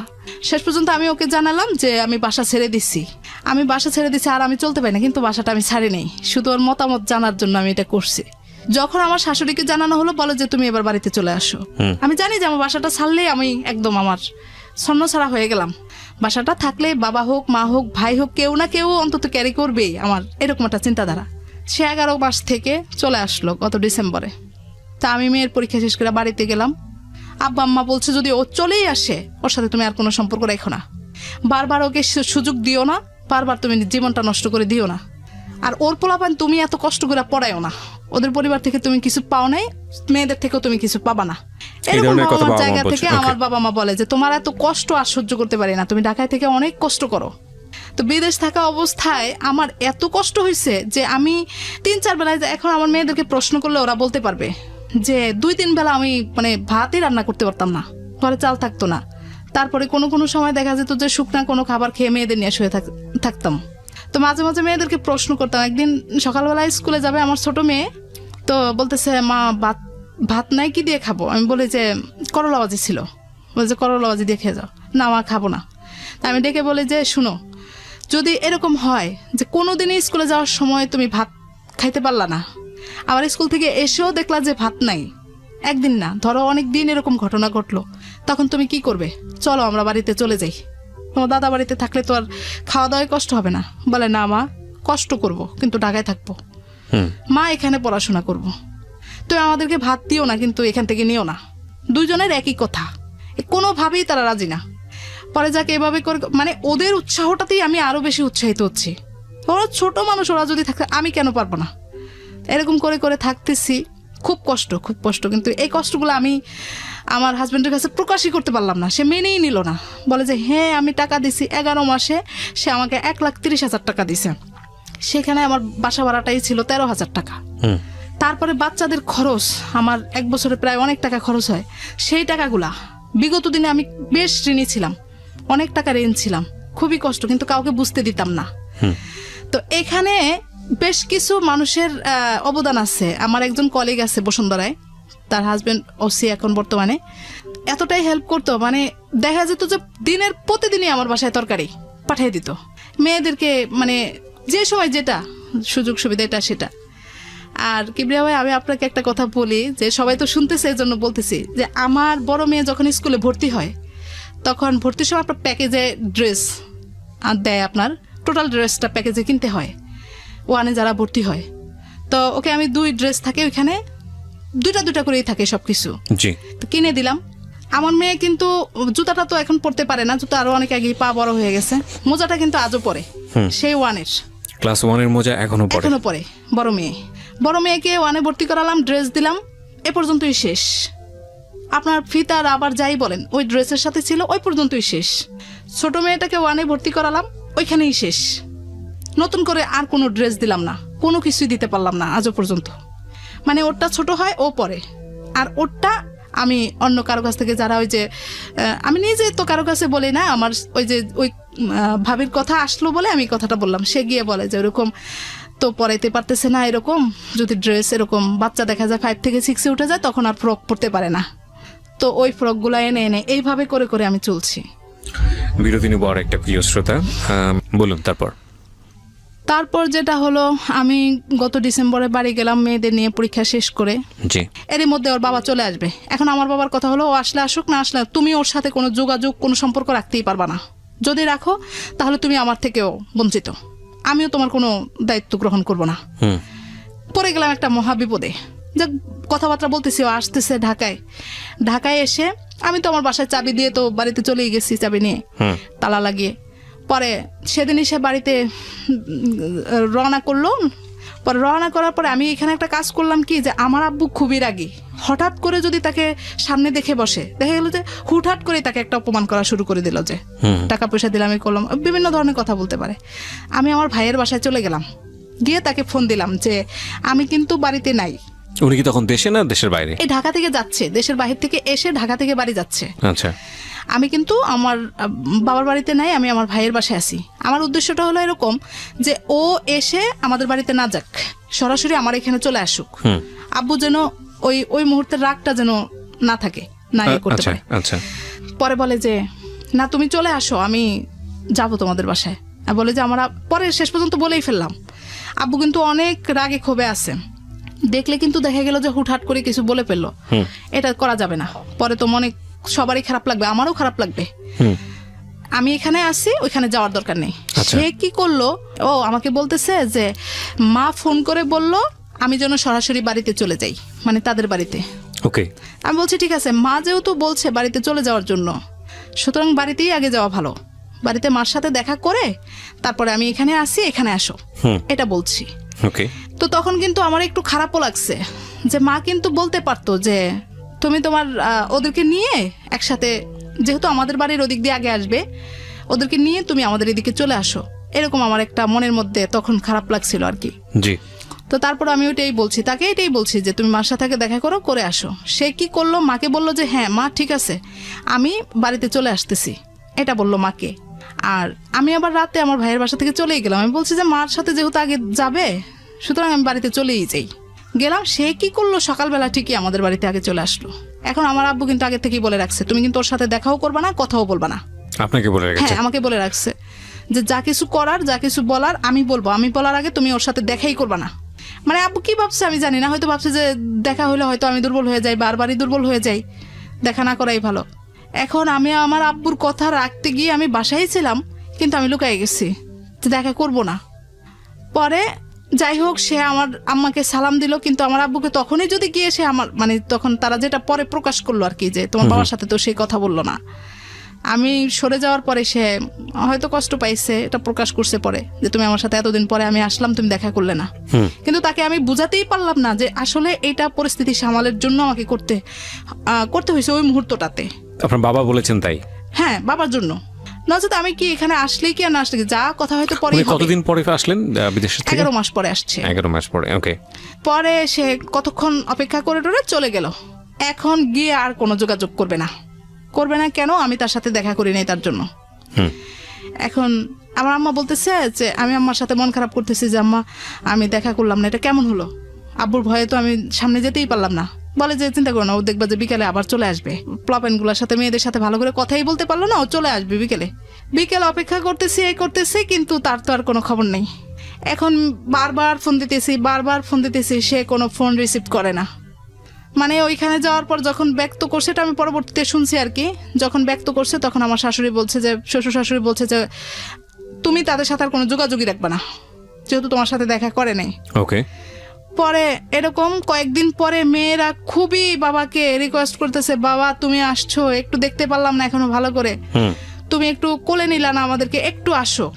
এবারও বাবা আমাকে প্রতিদিন, আমার আব্বু আমাকে প্রতিদিনই নিষেধ করে, আমি ওর সাথে কথা বলার আগে তুমি কিন্তু ওকে দেখাই দিবা না। বাবা তখনও কথা বলেনি আপনার? না। আচ্ছা। বাবা তো তাকে সে তো চলেই আসলো, বাবার সাথে কথা বললো না, তারপরে তো আর দেখাই করলো না। পরে আসলো একদিন, আসার পরে আমি আমার চাচার বাড়ির পাশেই তাদের ওই সামনে গিয়ে বসেছিলাম। মানে আমি এমন একটা ভাব করছি যে ও আমাকে দেখুক, দেখে ডাক দেখ, তাতে করে আমি বলতে পারবো যে, আমার আব্বুকে বলতে পারবো যে আমাকে ডাকছে বলে আমি আসছি, আমি নিজের ইচ্ছা আসিনি। কিন্তু সে সেটাও করলো না করার পর এই যে চলে গেল, এখন আর সে আমার সাথে যোগাযোগ করতেছে না। এখন আমার মেয়ে এবার ক্লাস 5-এ। হ্যাঁ, আমার এখান থেকে সবাই ফোনের উপরে ফোন দেয় যে ক্লাস শুরু হয়ে গেছে, বাচ্চা 5-এ পরীক্ষা দিবে, আপনি এখনো ঢাকায় বসে আছেন। টিচাররা পর্যন্ত ফোন দেয়, বলে যে ও কেন ক্লাসে নাই, এরকম। এখন মেয়েদেরকে দিয়ে বারবার ফোন করাইতেছে, ও এখন বড় মেয়েকে প্রশ্ন করছি যে বাবা কি হবে আমাদের এই 5 কমপ্লিট করে কি হবে ভিকারুন্নেসা থেকে? আমি বাবা তোমাদেরকে নিয়ে ঢাকায় থাকতে পারবো না, এখন আমি চাকরিটাও ছেড়ে দিছি, কোনোভাবেই সম্ভব না, তোমার নানা নানু চায় না। বড় মেয়ের একটাই কথা, মা তুমি শুধু আমাকে 8 পর্যন্ত পড়াও, তারপর একটা পরে আমি নিজেরটা নিজে পড়বো, তুমি আমাকে নিয়ে একটু কষ্ট করো, আমাকে নিয়ে তুমি ঢাকায় চলো। আমি বলি যে তোর বাবাকে বল। বাবাকে বলছে, বাবা বলে যে আমি তো ঢাকায় গিয়ে একটা মেসে থাকবো, তোমাদেরকে কোথায় রাখবো, কোথাও রাখার মতো আমার অবস্থা নেই। বলে যে তুমি আমাদেরকে নিয়ে মেসে উঠো, মেসে থাকবো, মেসের থেকে গিয়ে পড়াশোনা করবো, কোনোভাবেই কোনো কিছু না। পরে শেষ পর্যন্ত সে আমাদেরকে ছাড়াই আমাদের সাথে কোনো যোগাযোগ করলো না, ঢাকায় চলে আসলো।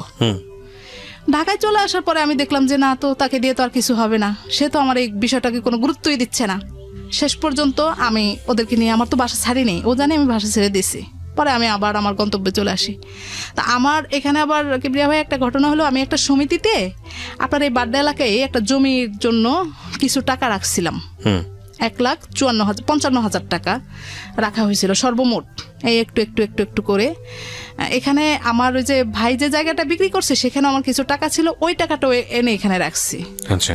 তো রাখার পরে এই টুকটাক এই মানে 500-700 মাঝে মাঝে আবার যখন কিস্তিটা আসতো তখন আম্মাকে প্রেশার দিতাম, আম্মা আমাকে কিছু টাকা দেন।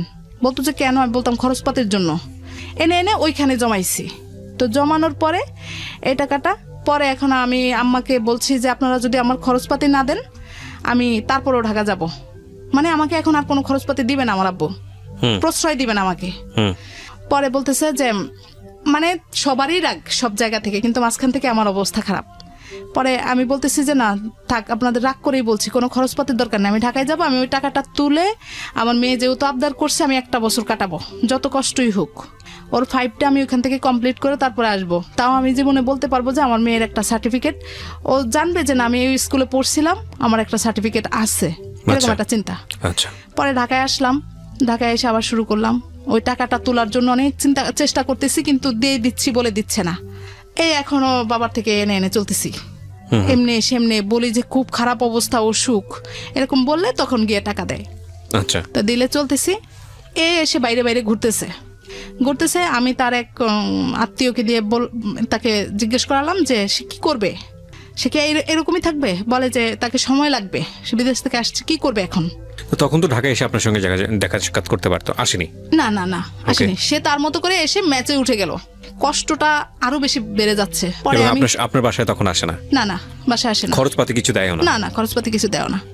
যখন আমি ওই সবাই বলতেছে যে তুমি যে বাচ্চা, আপনি যে বাচ্চার কাছে নিয়ে যে কষ্ট করেন, বাবা হিসেবে তো আপনি আইনের সহায়তা নিলেও কিন্তু সে বাচ্চাদের খরচপাতি দিতে হবে, ডেফিনেটলি দিতে হবে। যখন এগুলা বললো তখন আমি চিন্তা করলাম তাকে আগে জিজ্ঞেস করি কাউকে দিয়ে যে সে আসলে কি করবে। বলানোর পরে বললো যে আমাকে সময় দিতে হবে।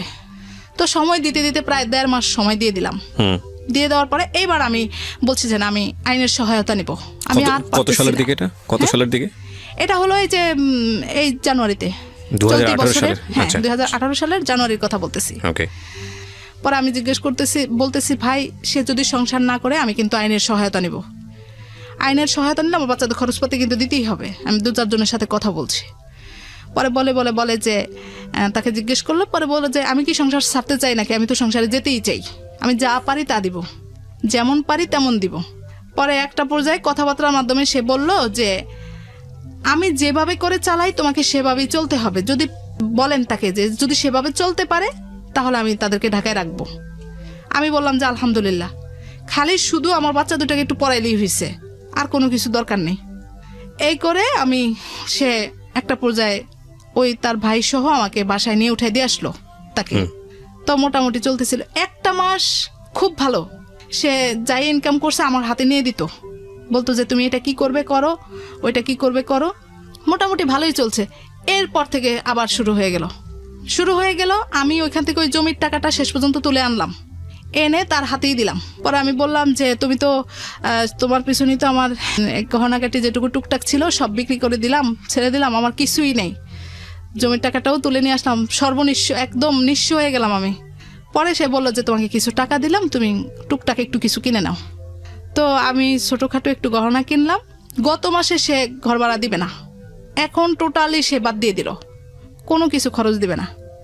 পরে কি করব, বাড়িওয়ালা টাকা চাওয়া শুরু করলো। তো পরে দিলাম, দিয়ে বললাম এটাকে রাখো, রেখে অন্তত ঘর ভাড়াটা দাও, তারপরে তুমি আমার জিনিসটা এনে দিও। এনে পরে বাচ্চাদের কোচিং এর টাকা দিলাম, ঘর মানে ভাড়া জিনিস দিলাম। এনে দিও বলতে মানে ঘনটা বিক্রি করে দিলেন? না, বিক্রি করে দেয়। তাহলে? ওই যে স্টকে রাখে না, বন্ধকে রাখা? হ্যাঁ, বন্ধকে রাখা, এরকম রেখে আনলো। এই হলো আমার সংসারে খরচ। গত মাস পর্যন্ত সেই দিল। তারপর থেকে সর্বশেষ তারা সিদ্ধান্ত নিয়েছে এখন আর আমাকে ঢাকায় থাকতেই দিবে না, এটা সপরিবারে। আমি যেটা বুঝতে পারছি যে আপনার গল্পটা এরকমই, মানে এবং গল্পটা এখানে এসে শেষ হয়ে যাওয়ার কথা, আপনি এরকম একটা ক্লাইম্যাক্সের মধ্যে আছেন, কিন্তু গল্পের আসল জায়গাটা হচ্ছে যে আমরা ছোট্ট একটা বিরতি নেব এবং বিরতির পরে এসে যে ডিসকাশনটা সেটা আমরা এটা জানি যে আমাদের যে পুরুষতান্ত্রিক সংসার ব্যবস্থা সেখানে একটা পুরুষের হাতেই লিড থাকে পরিবারের, এবং সেই ধরে নেওয়া হয় যে সে আয় রোজগার করবে, সে তার সংসারটাকে চালাবে, তার স্ত্রীর ভরণ পোষণ, তার সন্তানদের বড় করা সমস্ত কিছু তার দায় দায়িত্বের মধ্যে পড়ে।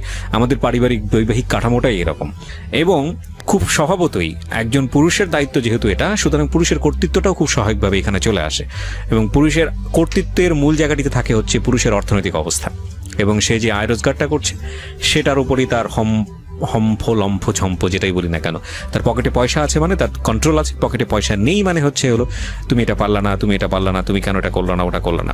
ভদ্রমহিলা যে কমপ্লেন, ঠিক কমপ্লেন বলবো না, তার জীবনে যে ঘটনাগুলো ঘটে গেছে সেখানে সে যেটা উপস্থাপন করেছে এখানে প্রত্যেকটা জায়গাটাই লজিক্যাল, কিন্তু এটাও আমাদের মনে রাখতে হবে যে তার হাজব্যান্ডের জায়গাটা থেকে তার এটা দেবার সামর্থ্য ছিল কিনা। ধরুন সামর্থ্য নেই, কিন্তু সামর্থ্য না থাকলে এই এক্সিস্টিং সিচুয়েশন সে কিভাবে টিকিয়ে রাখতে পারতো? যদি টিকিয়ে রাখার জন্য সে সংগ্রাম করত, যদি সে টিকিয়ে রাখার জন্য ফাইট করতেছে বিভিন্নভাবে, সেই ফাইটের জায়গাটা নিয়ে তার স্ত্রীর কোনো দ্বিমত নেই, তাহলেও আমার মনে হয় যে এতটা টানাপোড়েন তৈরি হতো না। একটা সমস্যা যেখানে আছে যেটা হচ্ছে যে হাজবেন্ড বলতে পারে যে না, আমি তো আমার জায়গা থেকে চেষ্টা করেছি সংসার টিকিয়ে রাখার জন্য, আমি তো আমার জায়গা থেকে ছেলে মেয়েকে ভিকারুন্নেস্তা বা অন্যান্য জায়গাতে পড়াশোনা করার জন্য, তাদেরকে একটা বেটার লাইফ দেওয়ার জন্য আমি চেষ্টা করেছি। তার ওয়াইফ কমপ্লেন করতে পারেন যে না, তোমার চেষ্টাটা যথেষ্ট ছিল না। এই যে বিষয়টা, এই দুই বিষয়ের মধ্যে একটা গুড অপশন তার হাজব্যান্ডের জায়গা থেকে যেটা সে মনে করেছে যে তাকে বাড়িতে পাঠিয়ে দেওয়া হোক। বাড়িতে পাঠিয়ে দিলে কি হবে, ঢাকা শহরের খরচটা যেটা আছে সেটা কিছুটা হলেও কমে যাবে, কিন্তু সেখানে তাদের সন্তানের ভবিষ্যৎটা কি হবে সেটা নিয়ে একটা বড় প্রশ্ন থেকে যায়, এবং সেই প্রশ্নের জায়গাতে ওয়াইফ কোনোভাবেই ছাড় দেওয়ার জন্য রাজি না, এবং হাজব্যান্ড সে জায়গাটায় ওয়াইফের কথা অনুসারে আমরা মনে করে নিচ্ছি যে এক ধরনের ঔদাসীন্য ভূমিকা পালন করছে। সমাধানটা আসলে কি হতে পারে? সমাধান কি আদৌ আছে? কিন্তু এই গল্প ব্যক্তিগতভাবেও সেটা করে না, কিন্তু পরিবারের কথা শুনে শুনে এই জিনিসটা করে। আচ্ছা, এটা বারবারই আমার কাছে প্রমাণিত। আরেকটা জিনিস যেটা আপনি মনে করেন যে সে তার পরিবার মানে তার মা বোন এসবের দ্বারা অনেক বেশি ইনফ্লুয়েন্স, হ্যাঁ হ্যাঁ হ্যাঁ, প্রভাবান্বিত। জি, আচ্ছা। এবং আরেকটা জায়গায় আপনার বড় কমপ্লেন সেটা হচ্ছে যে সে অনেক বেশি কি বলা যেতে পারে যে চেষ্টা করা দরকার ছিল পরিবারের জন্য, ততটা সে চেষ্টা করে না, নিজের সন্তানের দিকেও সে ততটা ফোকাস না। এটা হচ্ছে আপনার জায়গা থেকে কমপ্লেন। আপনার হাজবেন্ডকে যদি আমি আজকে এখানে পেতাম তাহলেও তার 1000টা রকমের কমপ্লেন থাকতো আপনার বিরুদ্ধে, ব্যাপারে কোনো দ্বিমত নেই। আপনার কোনো দ্বিমত আছে? না, আপনার অনেক অভিযোগ থাকতো। জি, মোটা দাগের অভিযোগ প্রথমত যেটা থাকতো, আমি যেটা মনে করি সেটা হচ্ছে আপনি তার কথা মতো চলেন না, কারণ সে আপনাকে বলেছে বাড়িতে যাওয়ার জন্য, আপনি যাননি। কারণ সে আপনাকে বলেছে যে সন্তান মানুষ করার জন্য এইভাবে মানুষ করতে হবে, আপনি সেটা শোনেননি। এবং এসবের বাইরে আমি যেটা মনে করি যে আপনি অভিযোগ আনার জন্য শক্তিশালী অভিযোগ, যেটা সাধারণত মেয়েদের ক্ষেত্রে হয় যে অন্য কোনো মেয়ের প্রতি তার আগ্রহ আছে, কিংবা সে জুয়া খেলে, কিংবা সে ড্রাগ নেয়, এই জাতীয় কোনো কমপ্লেন তো আপনার জায়গা থেকে? এই জাতীয় কোনো কমপ্লেন নেই। আচ্ছা, তাহলে এই জায়গাটা থেকে আমি যেটা বলি, আমার যেটা মনে হয় যে আসলে আমার লিসনাররাও হয়তো এই কথাগুলোই বলবেন, সেটা হলো যে এই যে সমস্যাটা, এটা খুব মিউচুয়ালি সমাধান করা সম্ভব, এটা খুবই সম্ভব। আপনার বাবা বা আপনার মা আপনাকে যে কথাটা বারবার বলছে সেটা তাদের জায়গা থেকে, হ্যাঁ আপনি হয়তো অনেক বেশি তাদেরকে বলেছেন, অনেক বেশি তাদের কাছ থেকে হাত পেতেছেন, যে কোনো প্রয়োজনে তাদের কাছে গিয়েছেন, সেই জায়গা থেকে তারা হয়তো অনেক বেশি অতিষ্ঠ হয়ে গিয়েছে। আপনার বাবাও অনেক রাগী মানুষ, আপনি যেটা বলছিলেন, সেই জায়গা থেকে তারা বলেছে যে ঠিক আছে, ওকে বাদ দিয়ে দাও, ওকে বাদ দিয়ে তুমি চিন্তা ভাবনা করো, তোমার জীবন এখন তোমার মেয়েকে নিয়ে, কিংবা তোমার মেয়েকে ওদের কাছে দিয়ে দাও, তুমি চলে আসো, আমাদের মেয়ে আমাদের কাছে থাকো। এটাই তো আপনার মূল কথা। আমি কথা বলার আগে আপনি আমাকে বলেন, আপনি এখন কি চান? আমি সর্বোপরি যেটা চাই সেটা হলো যে আমার মেয়েরা পড়াশোনা করুক। আচ্ছা, ওকে। যদি এখন সেটা সম্ভব না হয়, আমি জানি আপনার মেয়ের পড়াশোনার জন্য যদি এরকম সুযোগ আসে যে আপনার হাজবেন্ডকে ডিভোর্স দিয়ে দিতে হবে এবং তারপর আপনার মেয়ের পড়াশোনাটা এস্টাবলিশড হয়ে যাবে, আপনি সেটাও করবেন। আপনার কথা শুনে যেটা আমার কাছে মনে হয়েছে, আপনি আপনার মেয়ের জন্য যে কোনো বড় ধরনের স্যাক্রিফাইস করতে রাজি আছেন। কিন্তু যদি এটা না হয়, ধরেন কোনো দিক থেকে আপনি পারলেন না, আপনার নিজেরও চাকরি নেই, আপনি যেটা বললেন জব নেই, এখন আপনার হাজবেন্ড তো সাপোর্ট করছেই না, তো সেক্ষেত্রে আপনি কি করবেন? আমি যতদূর বুঝি যে আপনার বাবার সামর্থ্য আছে আপনাকে সাপোর্ট করা, আপনার দুটো মেয়েকে পড়াশোনা করানোর মতো, কিন্তু তারাও সেটা করবে বলে আমার মনে হয় না, করবে না। তাহলে আপনি কি করবেন? না, আমি সেক্ষেত্রে আমার বাবা মার কথাও শুনবো না, কিন্তু আমার এই বিষয়টার পরে আমার সংসারেও থাকার কোনো ইচ্ছা নেই। ফাইনালি ক্ষতি হচ্ছে এই দুটো মেয়ের, আমি যেটা বুঝি যে আপনাদের এই সমস্যা বেসিক্যালি ক্ষতি করছে এই দুটো মেয়ের ভবিষ্যৎ, ঐশী এবং ওহির। হ্যাঁ, এবং আপনার হাজব্যান্ড হয়তো তার জায়গাটা থেকে, এবং একদম খুব সহজ একটা কথা বলি যেটা একদম বুক সিলেবাস সবকিছুর বাইরে, রেডিও সবকিছুর বাইরে এসে, পুরুষরা স্বভাবতই কর্তৃত্বপরায়ণ। এটা আমাদের সামাজিক স্ট্রাকচারের কারণেই। হ্যাঁ, একটা যেটা বুঝতে পেরেছি, যদিও আপনি আপনার জায়গাতে শতভাগ সঠিক আপনার কথা অনুযায়ী, আমি যেটা বুঝলাম যে আপনার পুরো এই সংসার জীবনের কত বছর হলো? 13 বছর শেষ। 13 বছরের সংসার জীবনে তার তেমন কোনো কর্তৃত্ব ছিল না, যেটা মনে হয়েছে। এবং সে কর্তৃত্ব খাটাতেও পারেনি, কারণ তার ইকোনমিক সেই ধরনের সামর্থ্য ছিল না। সে যদি পুরো পরিবারের ভরণ পোষণটা ঠিক মতো দিত, তাহলে সে তার কথায় অনেক কিছুই হয়তো বা হতো। যেহেতু সেটা সে পারে নাই, সেরকম সে কর্তৃত্ব খাটাতে পারে নাই। আর বেটার অপশন হিসেবে সে বারবার বেছে নিয়েছে তার নিজের জায়গাটা, তার নিজের বাড়ি। তার বাড়িতে কি কি আছে যেখানে গেলে আপনি যে সাপোর্টটা পেতে পারেন, আমি এটা একটু জানতে চাই। খুবই সুন্দর একটা প্রশ্ন করছেন আমাকে, এই কথাটাই আমি বলতে চেয়েছিলাম যে আমি যদি দেখতাম যে আমার হাজবেন্ডের একটা নিজস্ব থাকার জায়গা, বা তার স্ত্রী সন্তান গিয়ে যে কোথাও একটা পা ফেলবে সেরকম জায়গা যদি থাকতো, তাহলে আমি ঠিক চলে যেতাম। ওটা নেই না, তার এবং তার স্ত্রী সন্তানদের কোনো অস্তিত্বই ওখানে নেই। খুব স্বাভাবিক, আপনি যেখানে থাকবেন না সেখানে কর্তৃত্ব প্রতিষ্ঠিত হবে না, এটাই স্বাভাবিক। সেটাই। ইভেন নিজের জমিও যদি বর্গা দিয়ে দেন বছরের পর বছর, সেটা নিজের জমি থাকে না। তো আমি একটা জিনিস আপনাকে বলি, এইখানে ভুলটা আপনার না, এখানে আপনার বাবা মার ভুল। এগুলো আপনি জানেন, আমি আপনাকে যে কথাগুলো বলবো এগুলো সবই আপনি জানেন। আপনাকে পাত্রস্থ করবার আগে তাদের উচিত ছিল নিজের জায়গাটা থেকে সমস্ত কিছু খোঁজ খবর নিয়ে আপনার ভবিষ্যৎটা কোন দিকে যাবে সেটা নিশ্চিত করা। এবং আপনার হাজব্যান্ডের জায়গা থেকে যদি আমি কিছু বলার থাকে, আমি অবশ্যই তার জায়গা থেকে নিজেকে অনুভব করার চেষ্টা করছি, যেহেতু সে অর্থনৈতিকভাবে রোজগার করেন না, তেমন একটা পজিশনে নেই, এবং সে যে চেষ্টাটা কম করেছে সেটাও বলবো না, দেশের বাইরে এসে গিয়েছে, ওখানে স্টেবল করতে পারেনি। আমাদের সরকারি জবের বাইরে, বিশেষ করে গভর্নমেন্ট জবের বাইরে কেউ যদি বিজনেসের কথা বলেন, বিজনেসের সেক্টরটা হয়তো একটু আলাদা, ম্যাক্সিমাম সেখানে সাকসেস করতে পারেন, বিষয়টা এরকম না। আর বাকি যে টুকটাক জব, এই যে ধরেন এখানে কিছু ওখানে কিছু, কিছুদিন থাকা, এই জবগুলো খুবই আনস্টেবল। এবং এই জবগুলোর ক্ষেত্রে সবাই যে খুব ভালো সাকসেস করতে পারেন বিষয়টা এরকমও না। এরকম হয় যে খুব ভালো একটা অবস্থার মধ্যে ছিলেন, কিন্তু তারপরে দেখা গেল সে জবলেস অবস্থায় বছরের পর বছর মানুষের কাছে হাত পাততে পাততে লোক সমাজে মানে মুখ দেখানোর অবস্থা নেই, এরকম অবস্থায় মানুষ চলে আসে। আপনার হাজব্যান্ডের ক্ষেত্রে আমি যেটা মনে করি যে হয়তো বা এরকমই হয়েছে, হ্যাঁ, তার লাক ফেভার করেনি। তবে এটা ঠিক, যখন আমি দেখলাম যে সে বিদেশ থেকে এসে আপনার বাড়িতে গেছে এবং যে আপনার সঙ্গে দেখা করতে চেয়েছে, আপনার বাবা সেখানে খুব কড়া ছিলেন যে না, তুমি আমার সাথে কথা না বলে তুমি ওর সাথে দেখা করতে পারবে না, এটা ঠিক হয়নি। এটা ঠিক হয়নি। আমি জানি না যে আমি হয়তো বয়সে তার চেয়ে অনেক বেশি ছোট হব, কারণ বিয়ের পরে আমরা যতটুকু জানি, যেহেতু আপনি তার স্ত্রী, যেহেতু আপনি তার এখনো স্ত্রী, সুতরাং অধিকার কিন্তু তারই সর্বপ্রথম বেশি ছিল। তো সে আপনার সঙ্গে দেখা করতে গিয়েছে, আপনি বাবার কথা রেখে তার সঙ্গে দেখা করতে পারেননি, সন্তানদের সঙ্গেও তেমনভাবে মিট হয়নি। যে সিচুয়েশনই হোক না কেন, এটা তার ইগোতে লাগবে এবং এটা উচিত হয়নি, আমি যেটা মনে করি। হ্যাঁ, আপনার বাবা হয়তো আপনাদের ভালোর জন্যই বলেছিলেন যে একটা সিদ্ধান্ত, একটা এসপার ওসপার না হওয়া পর্যন্ত আসলে আপনাকে আর ওনার সঙ্গে মিট করতে দেবে না। তো এগুলো আমার মনে হয় যে অনেক সময় আপনাদের সম্পর্ক ভালো রাখার ক্ষেত্রে অনেকটা নেগেটিভ হয়েছে। আপনার বাবা তো মোটামুটি বিজনেসের দিক থেকে প্রতাপশালী, যেটা বুঝি, আয় রোজগার ভালো করেন। তো যেহেতু উনি পাত্রস্থ করেছেন, ওনার তো একটা দায়িত্ব ছিল আপনার হাজব্যান্ডকে যে কোনোভাবে হোক একটা আয় রোজগারের মধ্যে ব্যবস্থা করে দেয়া। ঠিক আছে, বিদেশে গিয়ে পারেননি, পয়সা রোজগার দিয়েছেন, সেটা হয়তো হয়নি, বাংলাদেশে তো একটা ব্যবস্থা করতে পারতো, সেটা কেন করেননি?